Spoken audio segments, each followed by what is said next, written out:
Hammaga assalomu alaykum. Bir narsani videoni boshlashdan avval eslatib o'tmoqchiman. Bu animelardagi super kuchlar va sehr faqatgina inson xayoli.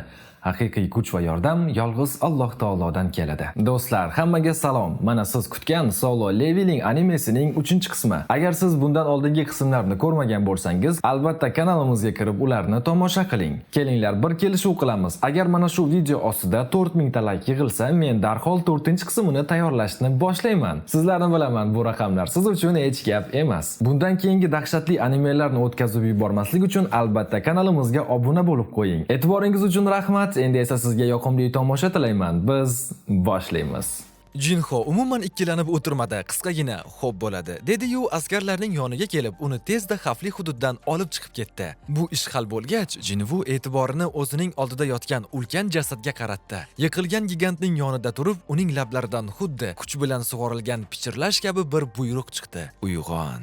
Gigant ostidan soyalar titrab ketdi. So'ngra birin-ketin 6 ta ulkan shakl paydo bo'lib, yuqoriga ko'tarildi. Ularning ko'zlari qorong'u sadoqat bilan porladi. Ularning shakllari endi Jinvuning irodasiga bog'langan edi. U ularning kimligiga to'xtalib o'tirmadi. Marosimga hojat yo'q edi. Jinvu shunchaki ularni raqamladi. 1-raqamdan 6-raqamgacha bo'lgan har bir gigant o'z nomini va uning doimiy o'sib borayotgan armiyasidan o'z o'rnini oldi. Beru ko'p o'tirmay paydo bo'ldi. Har doim o'z vaqtida har bir muvaffaqiyatli bo'ysundirilishni cheksiz sadoqat bilan xabar qildi. Ko'proq gigantlar yiqilganda, Beru o'z hisobini yuritib, Yaponiyani kengayib borayotgan nazorat haqida yangiliklarni taqdim etdi. Hozirgacha bo'lgan jang Jinvuning foydasiga hal bo'ldi. Uning shahar bo'ylab tarqalgan soyalar armiyasi tinimsiz samaradorlik bilan ishladi. Bu charchatuvchi urush unga to'liq mos keldi. Uning mana zaxirasi cheksiz tuyulardi. Bu uning askarlariga tanaffussiz jang qilish imkonini berdi. Hatto mag'lubiyatda ham ular shunchaki tiklanib jangga qaytishdi. Ammo urush murakkabliklarsiz o'tmadi. Gigantlar bilan shug'ullanayotganda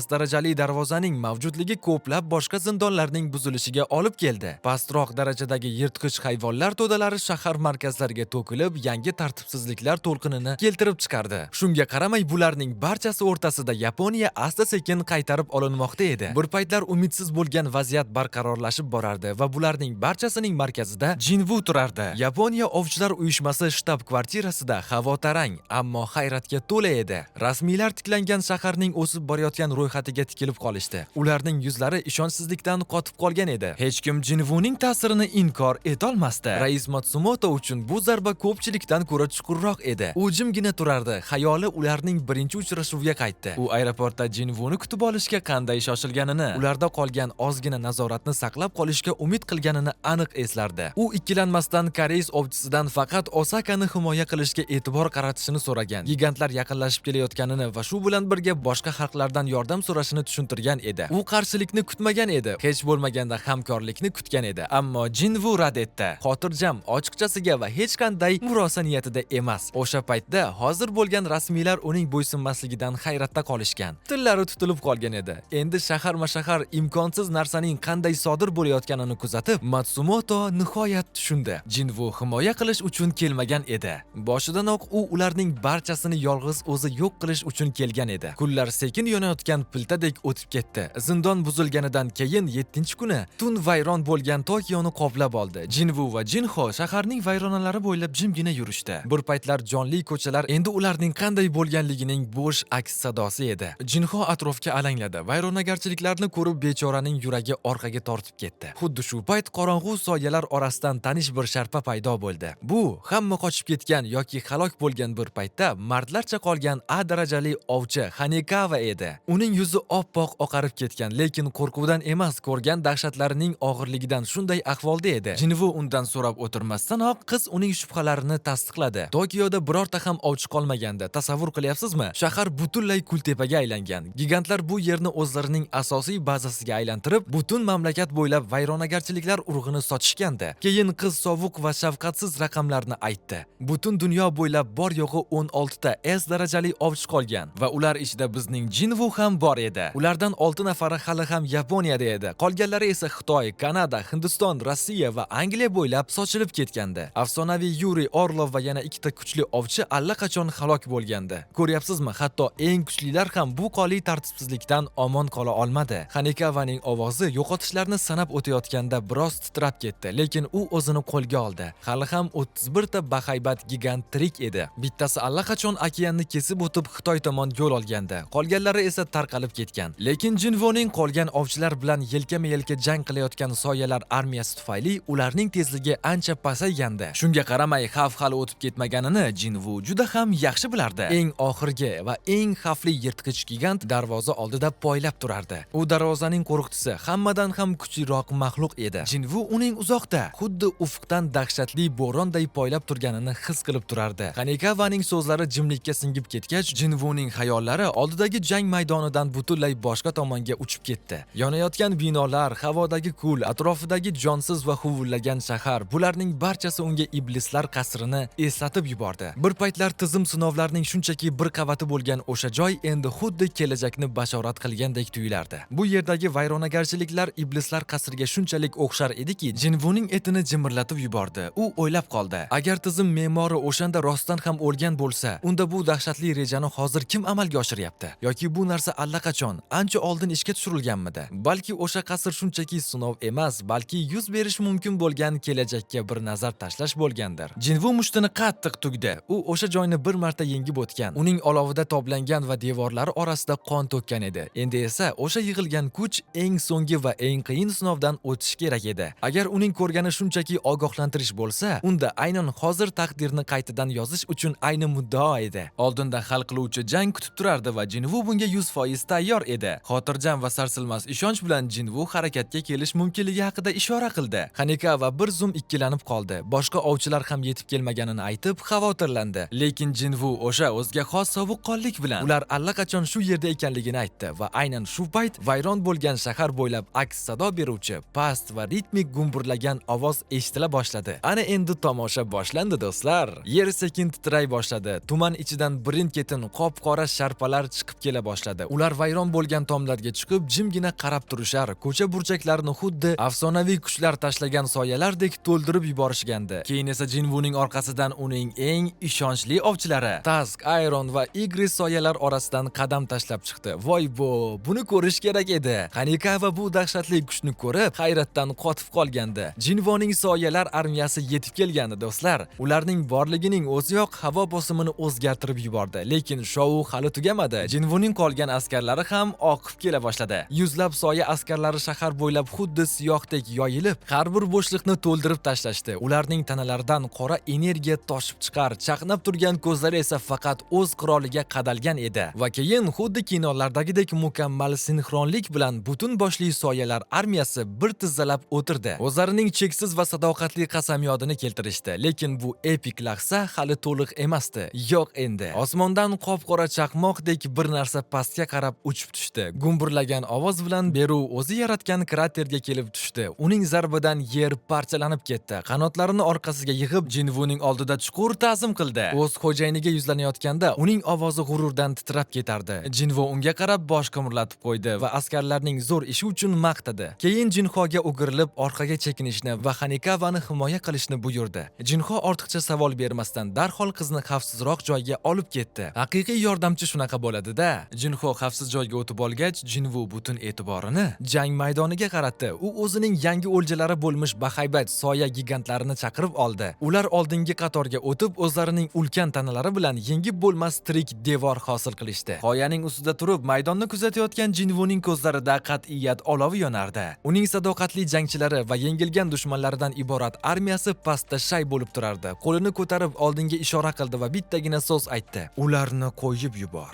Beru boshini orqaga tashlab, shaharning vayronalari bo'ylab xuddi jangovar chorlovdek gumburlagan qichqiriq yubordi. Soya armiyasi bunga javoban o'kirib, hammalari bir tan va bir jon bo'lib oldinga tashlanishdi. Qani ketdik. Ularning hujumdan yer larzaga keldi. Xuddi qora to'lqindek ular vayronalar bo'ylab oxirgi qo'riqchining hududiga bostirib kirishdi. Havoga chang-to'zon ko'tarildi. Binolar poydevorlarigacha titrab ketdi. Darvoza qo'riqchisiga har bir qadam yaqinlashgan sari havodagi bosim og'irlashib borardi. Lekin ular shaharning markaziga yorib kirishganda hamma narsa o'zgardi. U yerda oxirgi gigant turardi va u bu tomoshadan umuman ta'sirlanmagandi. edi. Atrofi soyalar dengizi bilan o'ralgan bo'lsa ham, bu maxluq g'alati darajada xotirjam edi. U hatto qilt etmadi, o'z holatini ham o'zgartirmadi. Keyin esa ko'z ochib yumguncha u g'oyib bo'ldi. Gigant xuddi arvohdek havoda paydo bo'ldi. Uning ulkan qilichi esa allaqachon harakatga kelgandi. Dahshat! Va keyin haqiqiy qirg'in barot boshlandi. Bir zarba bilan Jinvuning oldindagi barcha askarlari yo'q bo'lib ketdi.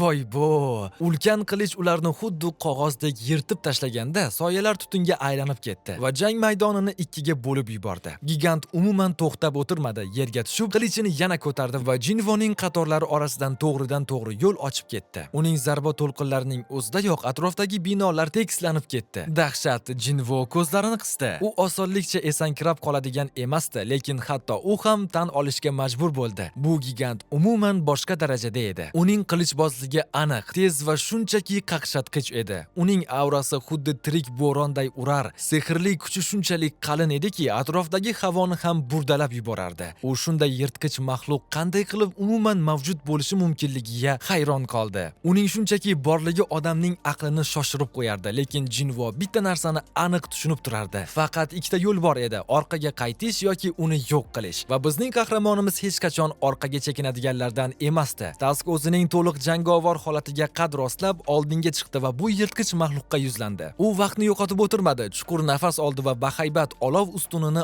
otib yubordi. Bu kuydiruvchi zarba har qanday oddiy sehrli yirtqichni kulini ko'kka sovurgan bo'lardi, lekin gigant boshqalarga o'xshamasdi. U xotirjam harakatlar bilan o'zining ulkan kaftini ko'tardi va olovni hech qanday qiyinchiliklarsiz to'sib qoldi. Hatto qilt ham etmadi. Yondan bitta soya gigant sakrab keldi, lekin bu titan osongina burilib o'zining shafqatsiz qilich zarbasi bilan uni o'rtasidan ikkiga bo'lib tashladi. Ana xolos, uning tovoni ostida ko'proq soyalar ezilib ketarkan. Havoni tutun qoplab oldi. Chumoli askarlar uni bosib qolishga harakat qilishdi, lekin ular xuddi hasharotlardek ezib tashlandi. Gigantning bu quturishidan g'azablangan Beru hujumga tayyorlandi, lekin Jinvo qo'lini ko'tarib, uni to'xtatib qoldi. Hali vaqt kelmagandi. Jilovni tort, Beru. Beru istamaygina orqaga tisarildi va Igrisning yonidan joy oldi. Ikkalasi ham jangga shayl, lekin ishora kutib o'zlarini ushlab turishardi. Ularning jangga chanqoqligi yaqqol ko'rinib turardi, ammo Jinvoning o'z rejasi bor edi. U bu qiyinchiliklarni oldindan kutgandi. Gigantning kuchi va himoyasi aql bovar qilmas darajada edi, lekin Jinvo ham quruq qo'l bilan kelmagandi. Unda ma'na zaxirasi yetarlichadan ham ko'proq edi, lekin sabrli bo'lish kerakligini bilardi. Uning armiyasi o'lmas edi va dushmanning zaif tomonlarini o'rganish uchun ayni muddao edi.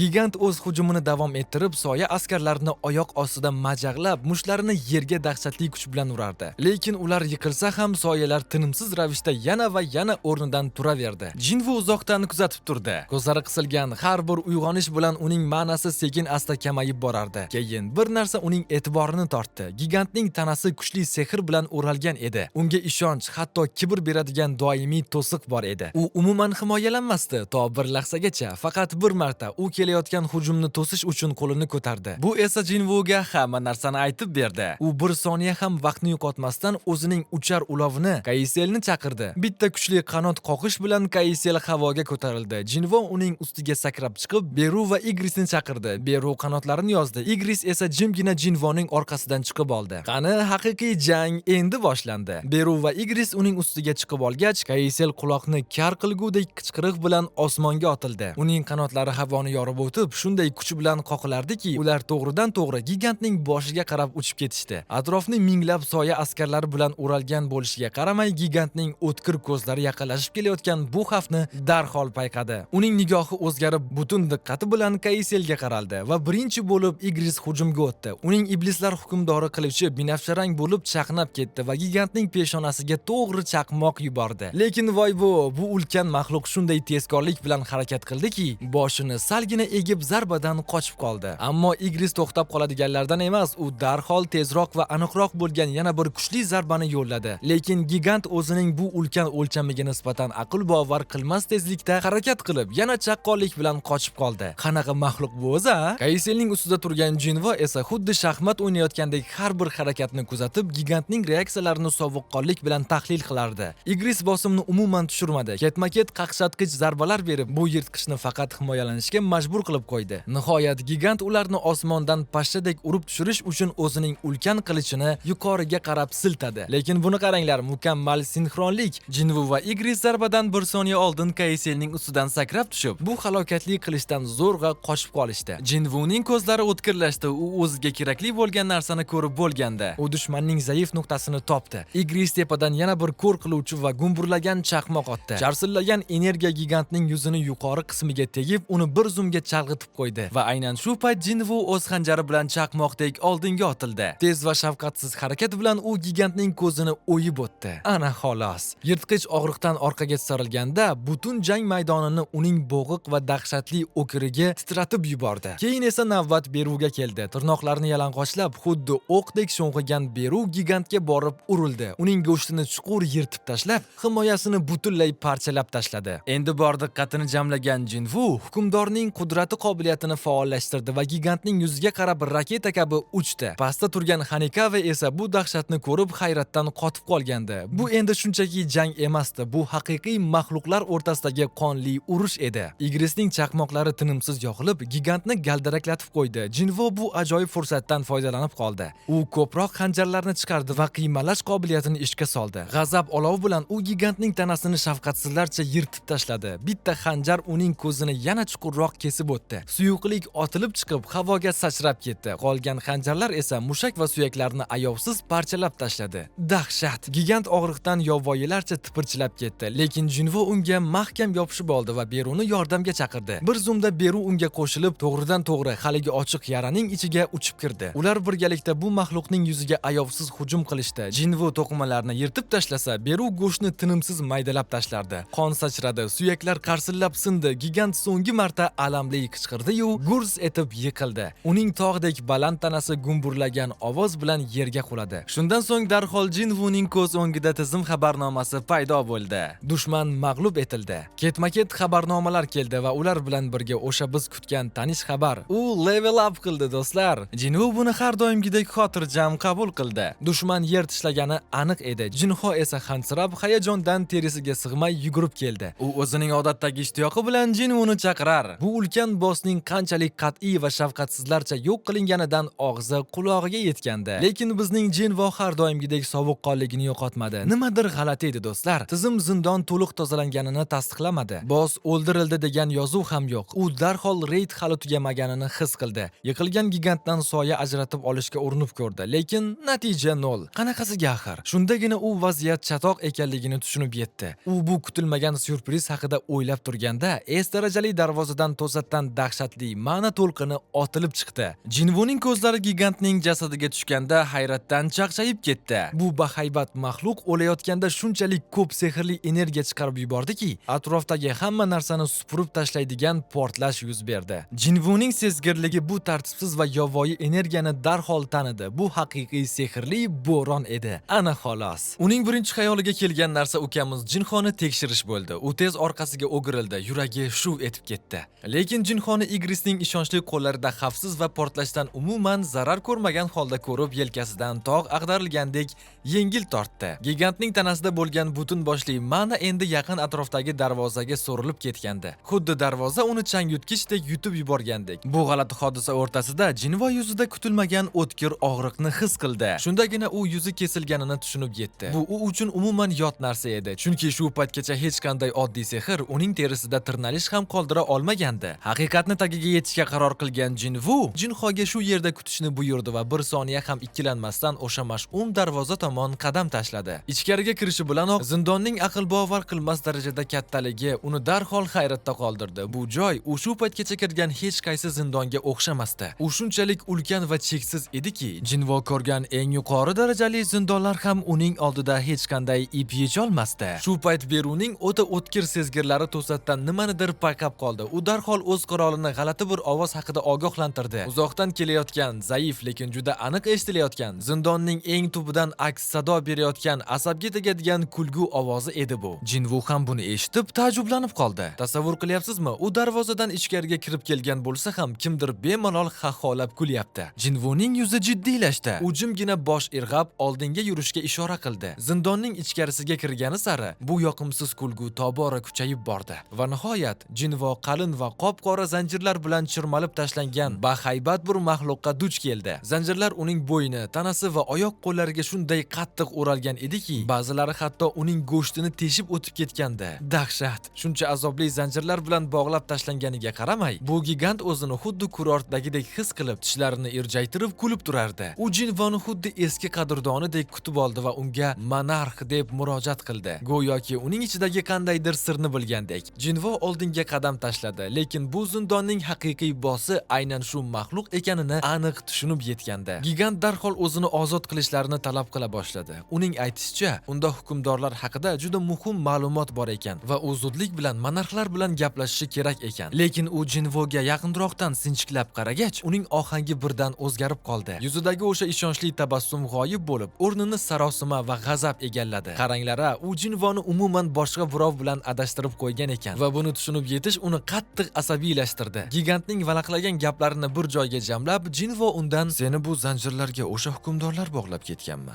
deb so'radi. Gigant buni tasdiqladi va hukmdorlar uni tuzoqqa tushirib, kelajakdagi ancha kattaroq va qonli urushga tayyorgarlik ko'rish uchun undan shunchaki foydalanishganini aytib berdi. Voqealar rivoji qiziqlashib ketyapti-ku, a? Uning aytishicha, bu dahshatlar hali faqat boshlanishi ekan. Jinvo nafaqat bu ulkan bo'lajak urushdan, balki bu bahaybat gigantning shunchalik aqlli ekanidan ham qattiq hayratda qolgandi. U ko'proq ma'lumot olishga urinib, hukmdorlar aslida kimligini so'radi. Javob esa kutilmagan haqiqatni ochib berdi. Hukmdorlar monarxlarning azaliy va qonli dushmanlari ekan. Bu gap Jinvoni chuqur o'yga toldirdi. Agar monarxlar hukmdorlar bilan urushayotgan bo'lsa va Jinvo o'zi bilmagan holda monarxlarga tobora ko'proq bog'lanib qolayotgan bo'lsa, unda hukmdorlar ham uning dushmaniga aylanishadimi? Gigant uning bu shubhalarini darhol tasdiqladi. U o'zining ham monarx ekanligini tan oldi va ikkala tomon ham, ya'ni monarxlar ham, hukmdorlar ham aynan Jinvoni nishonga olishganini ochiqchasiga aytdi. Uning so'zlariga ko'ra, Jinvoda bu ikkala qudratli kuchga qarshi turish uchun hozircha yetarli kuch yo'q edi va omon qolish uchun unga shunchaki mushaklardan ko'ra kattaroq narsa kerak bo'lardi. Qiziqib ketyapsizmi do'stlar? Unga vaziyatni o'zgartirib yuboradigan ta'sir kuchi, qandaydir ustunlik kerak edi. Gigant o'z yordamini taklif qilib, agar Jinvo uni bu la'nati zanjirlardan ozod qilsa, unga aynan shu kerakli ta'sir kuchini berishini va'da qildi. Lekin bizning Jinvo ancha ehtiyotkor va aqlli yigitda.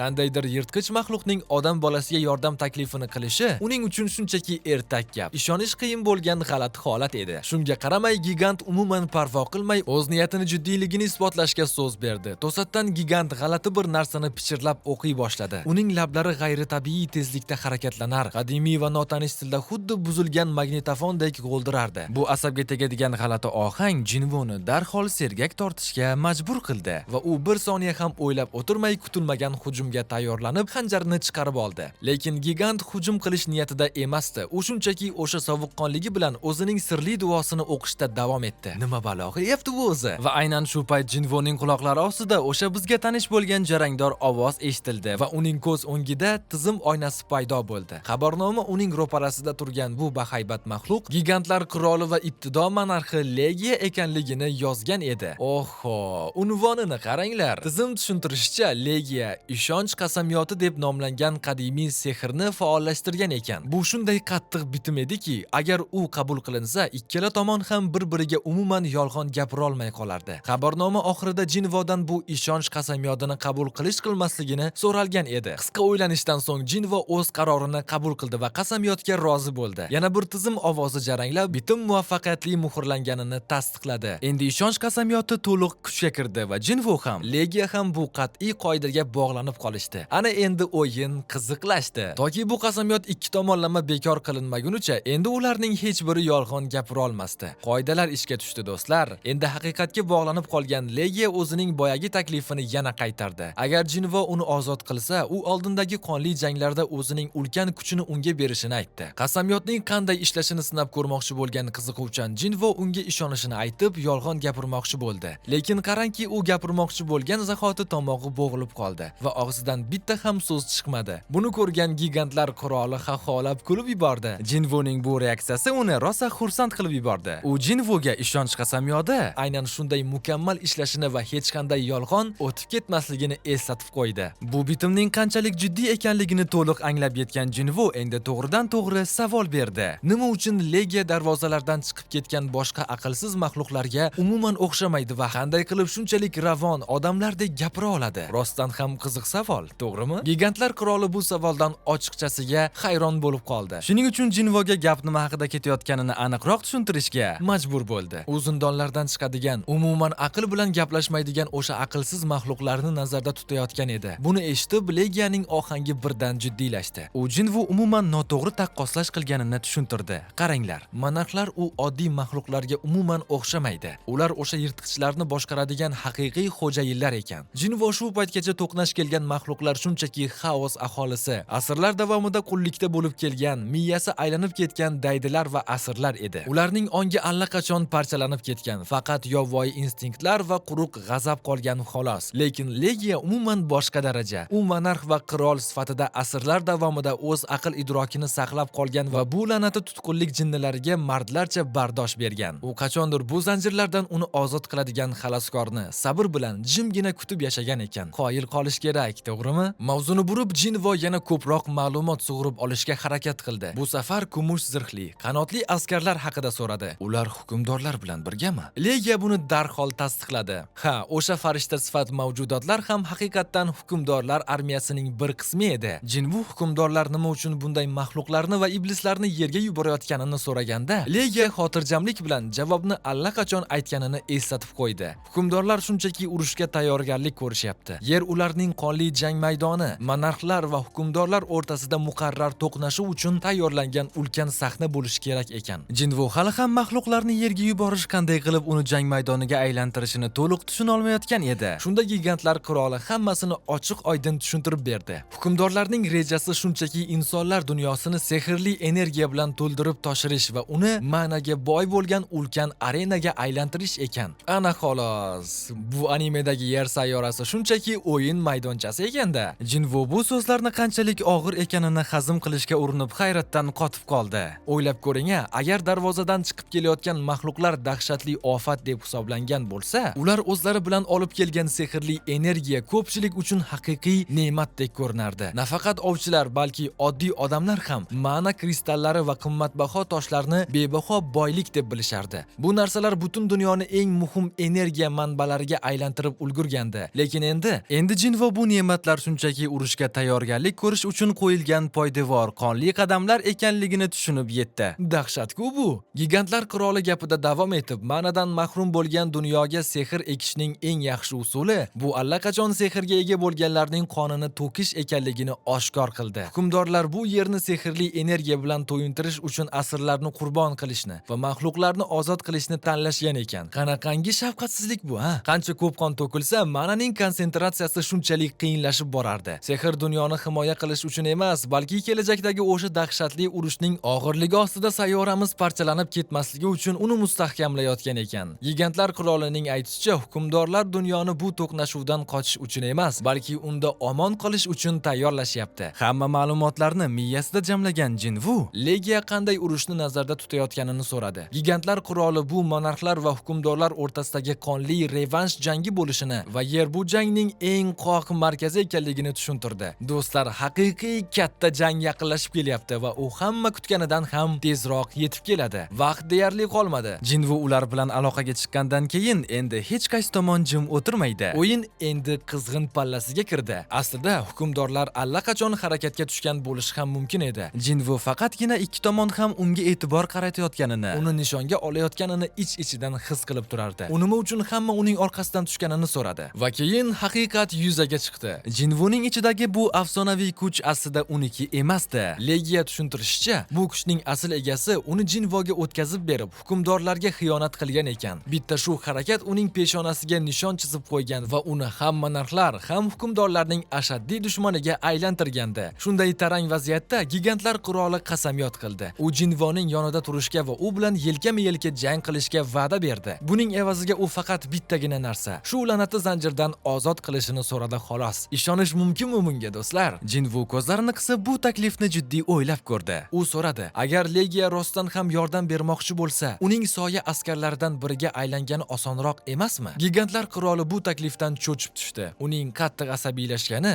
yaqqol ko'rinib turardi. O'sha lahzada u Jinvuning insoniy qiyofasi ortida haqiqiy monarxning soyasi miltillaganini ko'rib qolgandi. Keyin Legiya nima uchun bu imkonsiz ekanligini tushuntirdi. Monarxlar va hukmdorlar astral shaklda, ya'ni ruhiy tanada mavjud bo'lar ekan va astral tana yo'q qilinganda u butunlay g'oyib bo'lib, orqada tirilish yoki soyaga aylantirish mumkin bo'lgan hech narsa qoldirmas ekan. Shuning uchun ham u Jinvoning askarlaridan biriga aylana olmasdi. qilardi. Jinvo buni diqqat bilan eshitdi, tushundi, lekin baribir nimadir g'alati edi. Xuddi puzzlening bitta bo'lagi yetishmayotgandek tuyulardi. Xayollar girdobida qolgan Jinvo qo'liga xanjarini chaqirdi. Bu paytda esa gigantlar qiroli yana ozod qilishlarini yolvorib so'rardi. Jinvo qat'iyat bilan oldinga qadam tashladi va Legiyadan rostdan ham uning tarafida bo'lish bo'lmasligini yana bir bor so'radi. Gigantlar qiroli jiddiy bosh irg'adi va Jinvo zanjirlarni kesishni boshladi. Legiya xotirjam turarkan, kishanlar birin-ketin yerga tushaverdi. Keyin Jinvo navbatdagi zanjirni uzishga chog'langanda to'satdan to'xtab qoldi. Uning nigohi o'tkirlashdi va u Legiyadan insoniyat tarafida ham turish-turmasligini so'radi. Bu safar Legiya jim qoldi. Jinvoga javobning ham keragi yo'q edi. Ishonch qasamyoti yolg'on gapirishni imkonsiz qilgandi va bu jimlik hamma narsani aytib turardi.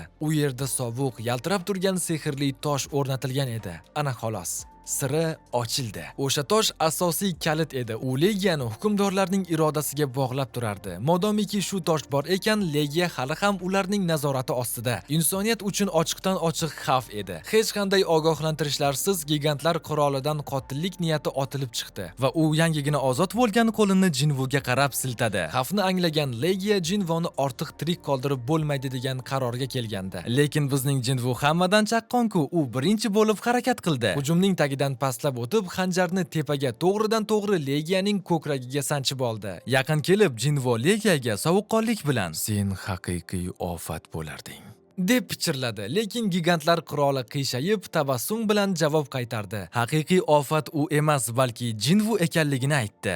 Dahshatli burilish, to'g'rimi do'stlar? Jinvo bir qarorga kelib bo'lgandi. U ketma-ket ayovsiz zarbalar bera boshladi. Dushmanning umidsiz hujumlaridan chaqqonlik bilan qochib, xanjarini uning tanasiga chuqurroq sanchardi. Bir nechta qaqshatqich zarbalardan so'ng gigantlar qiroli nihoyat harakatdan to'xtadi. Og'zidan qon otilib chiqardi. Hatto o'lim yoqasida turganda ham Legiyaning so'nggi so'zlari zaharli la'nat bo'lib yangradi. U odamlar va xaos aholisi o'rtasidagi urush avj olganda, yer haqiqiy qonli jang maydoniga aylanishini va Jinvo yaxshi ko'rgan hamma narsa kulga aylanishini tilab qoldi. Qanaqa yaramasa bu. Lekin Jinvoning nigohi muzdek sovuq va sarsilmas edi. U bir soniya ham ikkilanmasdan xanjarni so'nggi marta siltadi va bitta aniq shafqatsiz harakat bilan gigantning bo'ynini uzib tashladi. Zindon bo'ylab po'latning havoni yorgan ovozi aks sado berdi. Gigantlar qirolining boshi tanasidan judo qilingandi. Tomosha tugadi do'stlar. Darhol tizim xabarnomasi paydo bo'lib, zindon bossi 9 ta asl monarxlardan biri bo'lmish Legiya mag'lub etilganini tasdiqladi.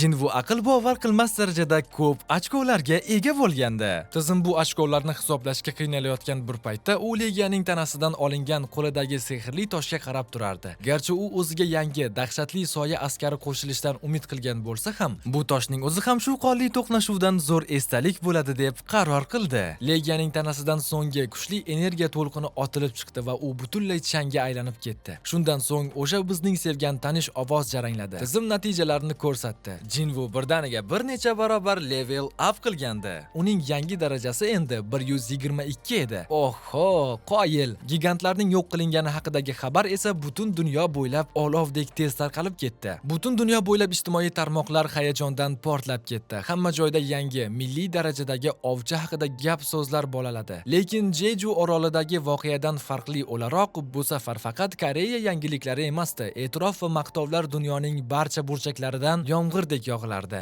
Bitta gigant okean ortiga qochishga ulgurgandi, lekin uzoqqa bora olmadi. Xitoylik afsonaviy Lui Zigang uni biror jiddiy zarar yetkazmasdanoq pachoqlab tashladi. Yaponiyada esa umuman boshqacha bo'ron ko'tarilayotgandi. Ovchilar uyushmasi raisi Matsumoto o'z ixtiyori bilan taslim bo'ldi. Garchi u ko'p tushuntirish bermagan bo'lsa ham, ko'pchilik buni uning o'tmishidagi xiyonatlari yukini o'z bo'yniga olish va gunohlarini yuvishga urinishi deb hisoblardi. Lekin bu xabar qanchalik shov-shuv ko'tarmasin, uning asl niyati haqidagi shubha va taxminlar hali ham tinchimayotgan edi. Qiziq, uning ichida nima gaplar bor ekan-a? Bu paytda esa Jinvo darvozadan xotirjam chiqib kelardi. Dunyoning shovqin suronidan mutlaqo uzoqda, u jimgina qadam tashlar, xayoli esa o'zi qabul qilgan og'ir qarorda edi. Gigantlar qirolini o'ldirish shunchaki zaruriyat edi. Legiyani o'z holiga qo'yib yuborib yuborish bu ochiqchasiga falokatni kutib o'tirish bilan teng bo'lardi. U qilgan ishidan umuman afsuslanmasdi, lekin bu qarorning zalvori baribir uning yelkasini bosib turardi. U endi har qachongidan ham ko'proq tushunib yetdi. U yanada kuchliroq bo'lishi shart. S darajali darvoza to'liq tozalandi va jang maydoniga jimjitlik cho'kdi. Jinvoning atrofida yangilangan gigantlarning soyalari jangga shay bo'lib turardi. Yaqin atrofdagi askarlar uning bu aql bovar qilmas kuchini birinchi marta o'z ko'zlari bilan ko'rib, hayratdan qotib qolishgandi. Ular shoklarini yashira olmay pichirlab gapirishardi. Haqiqiy qirol shunaqa bo'ladi-da, do'stlar. Jinho ukamiz ularning hayratga to'la qarashlarini ilg'ab, shunday dahshatli qo'rquv va cheksiz hurmat uyg'otadigan odamning, ya'ni Jinvoning yonida turganidan rosa faxrlanib, qaddini g'oz tutib oldi. O'zini xuddi yulduzlardek his qilyapti-da. Keyin esa Hanekava yaqinlashib kelib, Jinhoning e'tiborini tortdi. U qizda qandaydir Jinvo uchun muhim xabar bor deb o'ylagandi, lekin qarangki, kutilmaganda xabar aynan u uchun edi. Shoshilinch telefon qo'ng'irog'i. U go'shakni ko'tardi va darhol nimadir o'zgardi. Uning yuzi taranglashib, rangi quv o'chib ketdi. Go'shakning u tarafida esa nima eshitgan bo'lsa ham, bu unga juda qattiq zarba bo'ldi. Jinho darrov Jinvoga o'girilib, shoshilinch uzr so'radi. U zudlik bilan Koreyaga qaytishi kerakligini, oilasida qandaydir jiddiy muammo chiqqanini aytdi. Ortiqcha savollarni ham kutib o'tirmasdan u allaqachon shay bo'lib turgan vertolyot tomon yugurdi. Vertolyot osmonga ko'tarilarkan, Jinho jimgina qotib qolgancha o'tirar. Miyasida esa ming xil yomon xayollar charx urardi. Nima bo'ldi ekan-a, do'stlar? Telefon go'shagidan eshitilgan onasining ovozi shunday titradiki, Jinho o'z onasini hech qachon bunday dahshatli qaltiroq holatda eshitmagandi. Nimadir juda yomon narsa yuz bergani aniq edi. U buni butun vujudi bilan his qilib turardi. Shunga qaramay, vertolyot uni uyiga olib ketayotgan bir paytda u o'zini tinchlantirishga, buni shunchaki bir kichik muammodek qabul qilishga urinardi. O'zini aldamoqchi bo'ldi bechora. Jinho Koreyadagi aeroportga yetib keldi, lekin hali ham oldinda uni nima kutayotganini bilmasdi. Aeroportda uni dadasi Yo Myung-hanning ishonchli odami, kotib Kim allaqachon kutib turardi va bir soniya ham vaqtni yo'qotmay, mashina tayyor ekanligini aytdi. Nima bo'layotganiga tushunmay qattiq xavotirga tushgan Jinho jimgina uning ortidan ergashdi. Mashinada ketayotganda kotib Kim juda ehtiyotkor va og'ir ohangda gap boshladi. U Jinhoga o'zini qo'lga olishni, vaziyat umuman yaxshi emasligini aytdi, lekin tez orada hammasini batafsil tushuntirib berishga va'da berdi. Yurakni siqib yubordi-ku bu kuch-a. Ular kasalxonaga yaqinlashib qolishganda kotib Kim nihoyat o'sha achchiq haqiqatni oshkor qildi. Prezident Yo Myung-han, ya'ni Jinhoning otasi, o'sha dahshatli mangu uyqu kasalligiga chalinib komaga tushib qolgandi.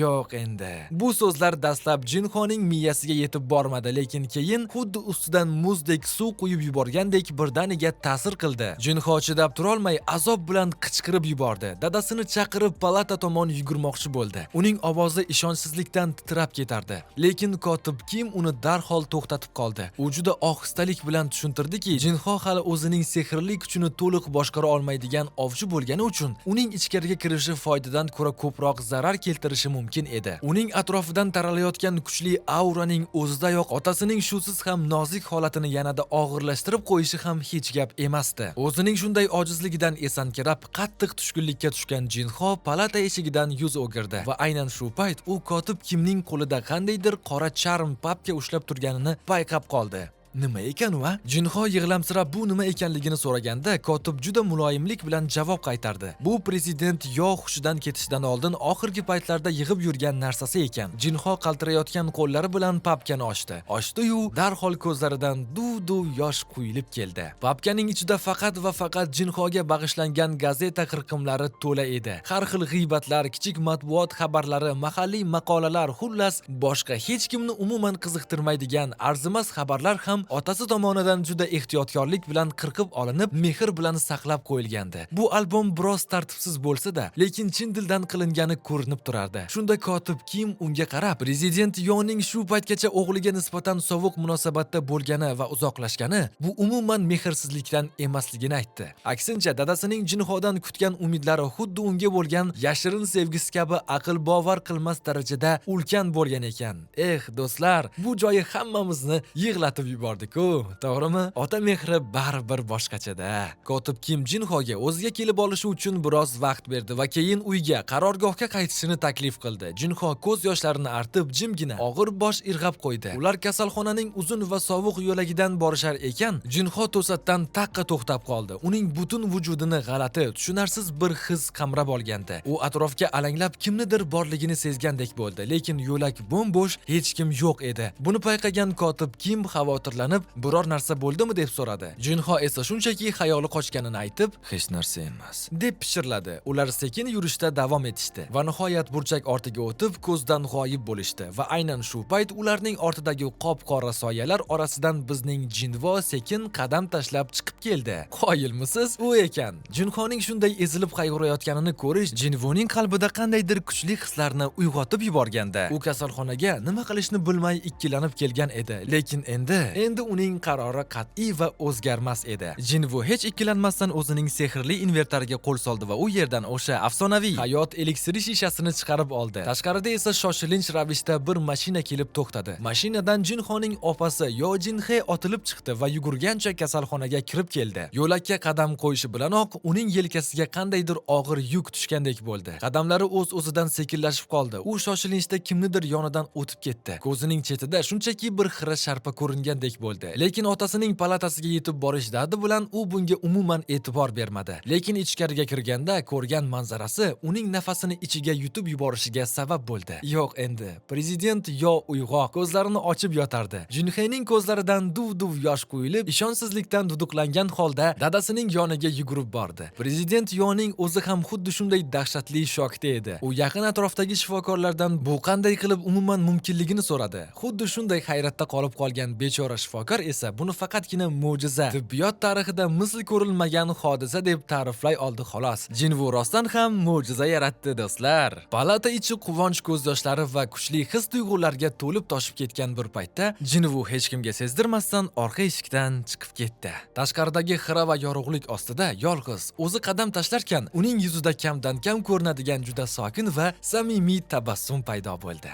Endi eliksir shishasi bo'm-bo'sh, qabul qilgan og'ir qarorning yuki esa butunlay ortda qolgandi. U qorong'u tunga qarab sekin pichirladi va Jinhoni tug'ilgan kuni bilan biroz ertaroq tabriklab qo'ydi. Ha, do'stlar, bu uning o'z ukasidek bo'lib qolgan Jinhoga atalgan eng zo'r sovg'asi edi. Ayni paytda esa okean ortida Amerikaning Maryland shtatida umuman boshqacha muhit hukm surardi. AQSh hukumati shtat hududida yaqinda paydo bo'lgan S darajali darvozani muvaffaqiyatli tozalab chiqqan qahramon ovchilar sharaflab juda dabdabali bayram uyushtirgandi. Zaldagi atmosfera juda erkin, hamma yoq kulgi, qadahlar jarangi va ovchilarning yengil hazil mutoyibalariga to'la edi. Ovchilar bemalol aylanib yurishar, ba'zilari bu tadbirning qanchalik dabdabali ekanidan hayratda bo'lsa, boshqalari shunchaki bu kamdan kam bo'ladigan dam olish imkoniyati, mazza qilib zavqlanaylik derdi. Va keyin hech qanday ogohlantirishlarsiz orqa eshikdan yorqin Gavayi ko'ylagini kiyib olgan tog'dek keladigan bahaybat bir qomat kirib keldi. Hamma birdan unga o'girildi va butun zaldagi suhbatlar bir zumga taqa to'xtab qoldi. Jimlik cho'kdi. Bu afsonaviy milliy darajadagi ovchi Thomas Andre edi. U ortiqcha gapirib o'tirmadi, shunchaki yig'ilganlarga o'rtadagi qandaydir garovni eslatib qo'ydi.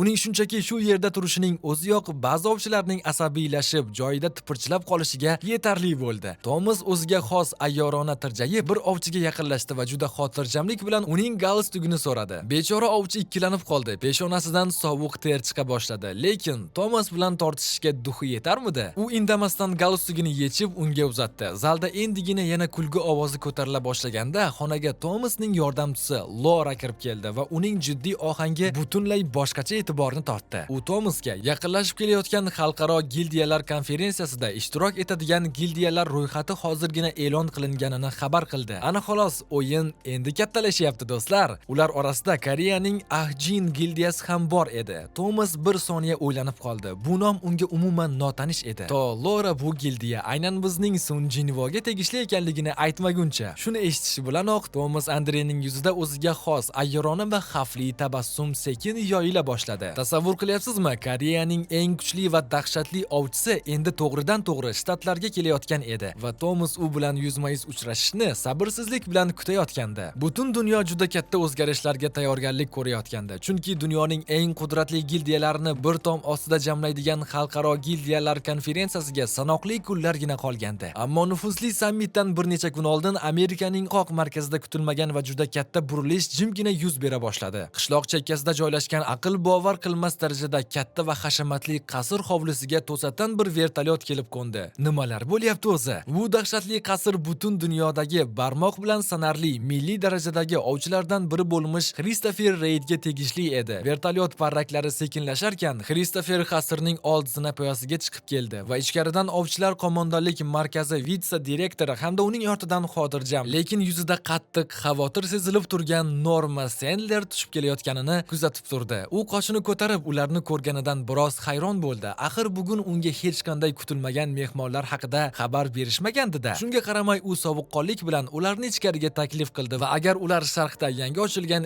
S darajali darvoza masalasida kelgan bo'lishsa, shunchaki vaqtlarini havoga sovurayotganini ochiqchasiga aytdi. Uning bu ishlarga aralashishiga umuman toqati ham, qiziqish ham yo'q edi. Ammo vitse-direktor oxiri xo'rsinib boshini chayqadi va gap umuman qandaydir darvoza haqida emasligini aytdi. Unda nima haqida ekan, do'stlar? Bu undan-da jiddiyroq va o'ta shoshilinchroq masala edi. Christopher ularni o'zining shaxsiy yopiq xonasiga boshlab kirdi va xizmatkorlariga bu yerga umuman hech kimni yaqinlashtirmasliklarini qattiq tayinladi. Ular joylashib olgach, u kresloga bemalol yaslanib o'tirdi va aslida gap nima haqida ketayotganini so'radi. U mehmonlarning oqarib ketgan yuzlaridanoq bu shunchaki oddiy kundalik ish emasligini allaqachon sezib ulgurgandi. Norma Selner uning ro'parasiga o'tirdi va o'zining xotirjam lekin o'ta qat'iy ohangda bu tashrif qandaydir global inqiroz haqida emasligini, balki ular shaxsan uni ogohlantirish uchun kelishganini aytdi. Uning bashoratlariga ko'ra, Christopherning hayoti ochiqdan ochiq xavf ostida emish. U tez orada shafqatsizlarcha o'ldirilar ekan. Yo'q endi. Miss Sellerning og'zidan bu so'zlar chiqishi bilanoq Christopherning tepa sochi tikka bo'ldi. U qo'lidagi choy stakanini stolga shunday qattiq urdiki, stakanning jaranglagan o'tkir ovozi xonadagi og'ir va bo'g'uvchi jimlikni pichoqdek kesib o'tdi. U hatto boshini ham ko'tarmasdan ovozini pasaytirib, o'ta jiddiy va sovuq ohangda gap boshladi. U xonim Selnerni o'tmishda unga qilgan barcha yaxshiliklari uchun chin dildan minnatdor ekanligini, lekin ular o'rtasida bunday g'alati va asabga tegadigan hazillar qilish darajasida yaqinlik yo'qligini ochiqchasiga aytdi. Keyin esa uning nigohi sekin yuqoriga ko'tarilib, ayolning ko'zlariga qadaldi. Bu qarash shunchaki sovuq va o'tkir ediki, uning ko'zlarida xuddi sokin lekin dahshatli bo'ron yashiringandek edi. Christopher unga hozir kim bilan, ya'ni qanday qudratli odam bilan gaplashayotganini eslatib qo'ydi. Uning ovozidagi zalvor butun xonani xuddi qisqichdek bosib qoldi, lekin qoyil qolish kerak, shunchalik dahshatli bosimga qaramay, xonim Selner hatto qilt etmadi ham. U bir zumga ko'zlarini yumdi va o'zini tinimsiz ta'qib qilayotgan o'sha dahshatli bashoratni yana bir bor xotirasida jonlantirdi. Keyin u juda xotirjamlik bilan yaqinda uni tushida ko'rganini,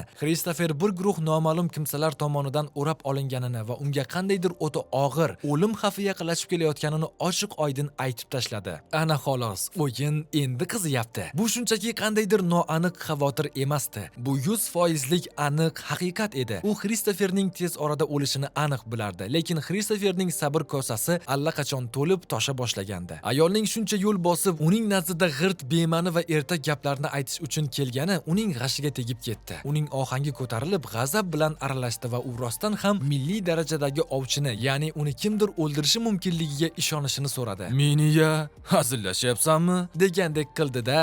Lekin zarracha ham ta'sirlanmagan xonim Selner o'z so'zida qat'iy turib oldi. U taqdir, muqarrarlik va hali ham mavjud deb hisoblaydigan yagona miltillab turgan umid uchquni haqida gapirdi. Christopher esa bu fikr ustidan kulib masxara qildi va undan rostdan ham bu dunyoda xuddi u kabi qudratli odamni himoya qila oladigan biror kimsa borligiga ishonish-ishonmasligini so'radi. U 100% ishonch bilan bu dunyoda bunday odam umuman yo'qligini e'lon qildi. Lekin xonim Selner bunga umuman qo'shilmadi.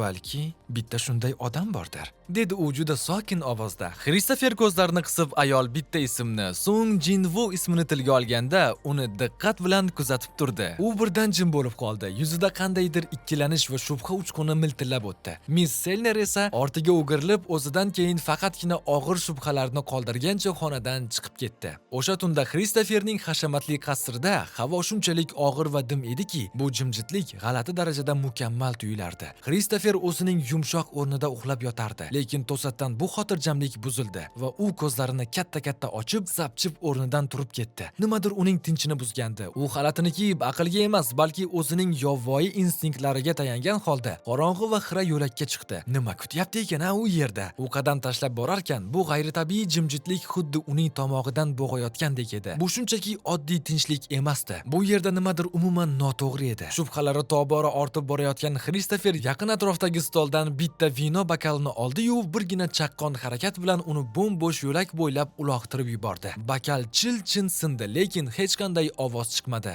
Yo'q endi. Bu dahshatli jimjitlik hammasini tasdiqladi. Bu yerda aniq nimadir bor edi. Uning butun vujudidan sovuq ter chiqib ketdi. Xayollari esa darhol Miss Selner va vitse-direktorning o'sha mash'um ogohlantirishiga qaytdi. Kristofer o'shanda ularga ishonmagandi, lekin endi u buni o'z terisi bilan his qilib turardi. Yaqin atrofda qandaydir aql bovar qilmas darajada kuchli narsa poylab turardi va aynan shu payt qo'llarini orqasiga qilib olgan, yuzida xotirjam va sovuq tabassum o'ynab turgan sariq sochli bir noma'lum erkak paydo bo'ldi. Ana xolos, boshlandimi deyman. Kristoferning sezgilari birdaniga portlab ketdi. Uning orqasida yana ikkita sharpa paydo bo'lgandi. Ular jimgina turishsa ham borligi yaqqol sezilib turardi. Kristofer hatto orqasiga o'girilmasdan ulardan kimligini ko'rsatishni talab qildi. Lekin haligi sariq sochli yigitning xayoli umuman unda emasdi. Nigohini salgina yuqoriga ko'tardi va maxluqlar tilida gapira boshladi. U Kristoferga emas, balki uning ortidagi qandaydir ko'rinmas narsaga qarab gapirardi. Uning aytishicha, agar yorug'lik parchasi odamlarga yordam berishda davom etsa, hech kim omon qolmas emish. Kristoferning qoshlari chimirildi. Bu gaplar g'irt bema'nilik edi. Nima balo haqida valaqlayapti bu?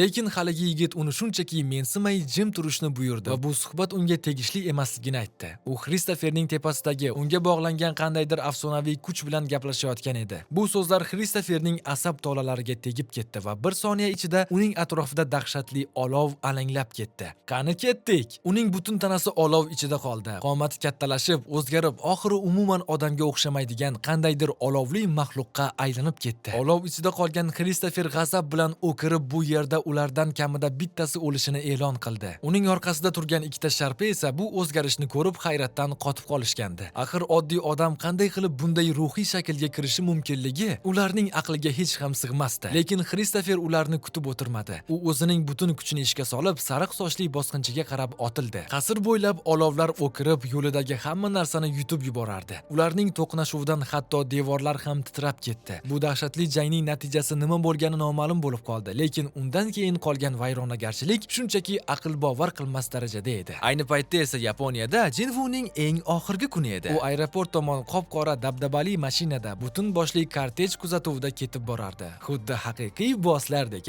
Ko'chalar minglab odamlar bilan to'lib toshib ketgandi. Ularning hammasi o'z shaharlarini qutqarib qolgan bu qahramonni so'nggi marta ko'rib qolish uchun yig'ilishgandi. Odamlarning shunchalik ko'pligini ko'rgan Beru hatto o'z qiroliga xuddi podshohlardek qo'lini ko'tarib xalq bilan so'rashib qo'yishni taklif qildi. Lekin bizning Song Jinvu bu fikrni bir soniya ham o'ylab o'tirmay rad etdi. U bunday ortiqcha e'tibor markazida bo'lishga umuman qiziqmasdi. Kortej tez orada aeroportga yetib keldi. Jinvu Koreyaga uchadigan reysga o'tirishdan oldin Yaponiya rasmiylari bilan qisqacha xayrlashdi. Lekin samolyotdagi o'z joyiga o'tirayotganda u yonidagi o'rindiqda juda tanish bir yuzni ko'rib qoldi. Bu ovchilar federal byurosidan Adam White edi. Jinvu bu shunchaki tasodifmi yoki byuroning navbatdagi puxta o'ylangan rejasimi deb o'ylanib qoldi. Tasodifga o'xshamaydi-ku, to'g'rimi do'stlar? Adam gapni aylantirib o'tirmadi. U yelkasini qisib, buni ataylab qilganini ochiqchasiga tan oldi. Jinvu ularning oldingi uchrashuvini eslab, u bilan sovuqqon so'rashdi va bu safar uni nima shamol uchirganini so'radi. Adam bunday ogohlantirmasdan paydo bo'lishi biroz chegaradan chiqish ekanligini yaxshi bilardi. Shuning uchun zudlik bilan muhokama qilish kerak bo'lgan o'ta shoshilinch masala borligini tushuntirdi. Jinvuning xayoliga darhol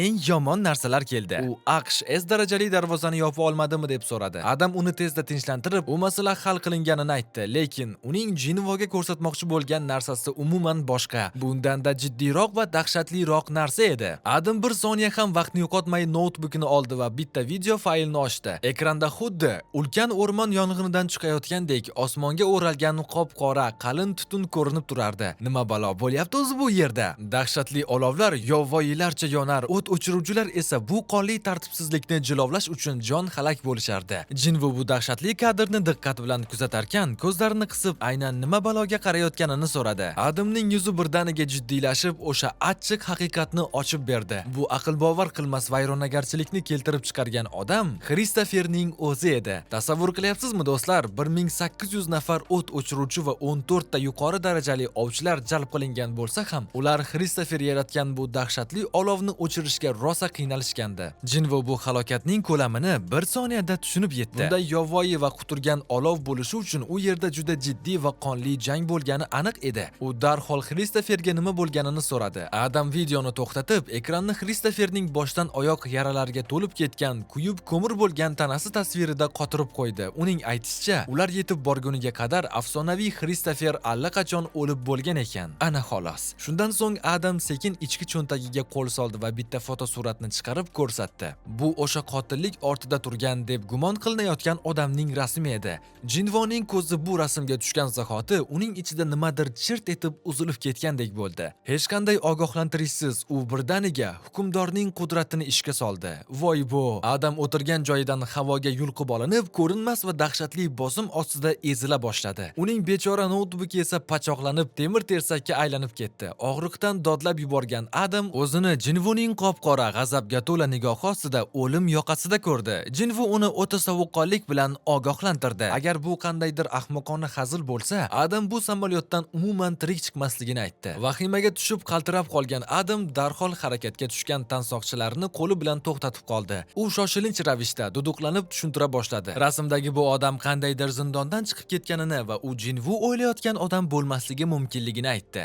Vaziyat qaltis, do'stlar. Hali ham nafasni bo'g'ilib zo'rg'a yutayotgan Adam gapida davom etdi. Bu sirli odamning energiyasi umuman ovchinikiga o'xshamasligini, u ko'proq qandaydir dahshatli yirtqich maxluqning aurasini eslatishini aytdi. Yana bir shok xabar. Bir necha oy oldin Ovchilar byurosi shtab-kvartirasida yuz bergan o'sha dahshatli portlash ham aynan shu odamning ishi ekan. Buni eshitgan Jinvu asta-sekin o'zining ko'rinmas changalini bo'shatdi va hukmdorning qudrati sekin-asta tarqab ketdi. Otasining ismi, o'sha rasmdagi tanish yuz, bularning barchasi Jinvuning ichini ishonchsizlik va azob bilan tirnab o'tardi. Xonadagi dahshatli bosim biroz pasaygach, hali ham hansirab nafas olayotgan Adam yana tushuntirishda davom etdi. Bu gumondor g'oyib bo'lishidan oldin allaqachon bir nechta S darajali ovchilarga ayovsiz hujum qilgan ekan. Adam bu xabar Jinvu uchun qanchalik og'ir zarba ekanligini juda yaxshi tushunib turardi. Lekin afsuski, barcha dalillar va belgilar baribir o'sha rasmdagi odamga ishora qilayotganini yashira olmadi. Yuzida hech qanday his-tuyg'u o'qib bo'lmaydigan toshdek qotgan Jinvu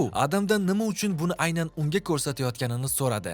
Adam bu narsalar yaqinlashib kelayotgan xalqaro gildiyalar konferensiyasiga bevosita bog'liq ekanligini aytdi. AQSh byurosi bu gumondorga nisbatan xalqaro qidiruv, ya'ni qizil xabarnoma e'lon qilishni rejalashtirayotgan ekan. Shu paytgacha bu tergov o'ta maxfiy saqlanib kelgandi, lekin endi hammasi o'zgarishi aniq edi. Ular Jinvu shaxsan o'zi qatnashadigan o'sha katta konferensiyada bu qidiruv e'lonini butun dunyoga ko'rsatishdan oldin hurmat yuzasidan oldinroq ogohlantirib qo'ymoqchi bo'lishgan ekan. Tushunyapsizmi? AQSh ovchilar uyushmasi o'zining eng kuchli milliy darajadagi ovchisini yo'qotdi. Ular bu qotilni topish uchun qo'llaridagi bor imkoniyatlarini ishga solishga 100% tayyor edilar va shunchaki hurmat yuzasidan birinchi bo'lib Jinvuga aytishga qaror qilishgandi. Jinvu esa joyida qotib jimgina o'tirardi. Uning naq 10 yil oldin izsiz yo'qolib qolgan otasi kutilmaganda qaytib kelgandi. Lekin afsuski, u endi oldingi mehribon ota emas, balki qandaydir dahshatli maxluq bo'lishi mumkin edi. Voqealar rivoji dahshatli tus olyapti do'stlar.